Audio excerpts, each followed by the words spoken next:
Hey y'all, what's going on? This is Jackie, and today I am making a video about some foolishness. So a nurse called 911 from the ER. So she was working in the ER, overwhelmed, too many patients. I think it was only 4 nurses. This happened back in October at the St. Michael Medical Center in Silverdale, Washington. And I was going to do a video then, but I was like, But then they did a follow-up. So the nurse called 911 because it was like too many patients. I think it was only 4 nurses. She called 911. So you say, well, what could 911 do? Well, what they did was they sent the fire department because the fire department has EMS. So the EMS came in there and helped like draw blood and do things like that. Okay, so that's why they sent the fire department to help her. So I'm like, dang, what the dynamics in that hospital have to be like just off the chain, because she felt that for her to bypass the nursing supervisor, for her to bypass administration. I mean, I don't even know if she was a team lead. She might have been a team lead. But for her to bypass the nursing supervisor, bypass administration, and call 911, like it has to be something. So the dynamics in the hospital. So anyway, the city did a meeting, and so the president of the hospital was there, and he came and he spoke, and he was like, we have 180 contract workers. So like traveling nurses, things like that. And then they had 300 positions that are open. And then, but no one. So though they have people who are applying for the positions and interviewing, no one is applying to work in the ER. No one. 0 applications for the ER. I'm like, duh.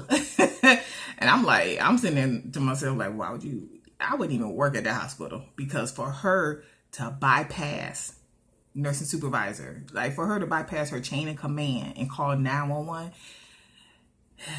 So they had employees speaking, and the employees had sent around like a kind of like a petition, and they were, stating their concerns. They were like, infection control is an issue.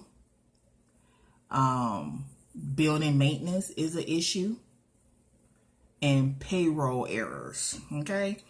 And so that means their money is funny, okay? And the president of the company did say that, they were dealing with staffing issues. They were dealing with capacity issues, meaning they didn't have enough beds for the patients that were there. And then, of course, they had staffing issues, so they don't even have enough staff. But then they were dealing with financial stress, okay? And now you got employees talking about not only infection control issues in this hospital, they talking about building maintenance in this hospital. But then they talking about payroll errors. I was like, Lord, couldn't be me. Look, when I read that she called 911, my first thing was that it's too much going on in that hospital. And, and that's why I left it alone, because I was going to do a video about it, but I left it alone. And then they did a follow-up. I'm like, yeah, because this is an issue. And this hospital is right outside of Seattle. So this is Silverdale, Washington, right outside Seattle, Washington.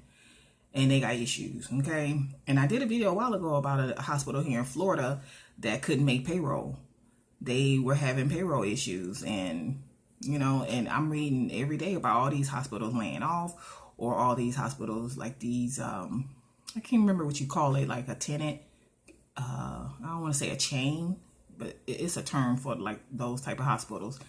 They losing all this money, and I think it's gonna get worse. I think personally it's gonna get worse. I don't know where all the money went that was made during the pandemic, but they having financial issues. So, but yeah, that's all I want. I just wanted to tell you that this hospital had issues. I keep up with what's going on in these hospitals all over this country. If you got any comments, you can put them below. Don't forget to subscribe to the channel, and I'll talk to you later. Bye.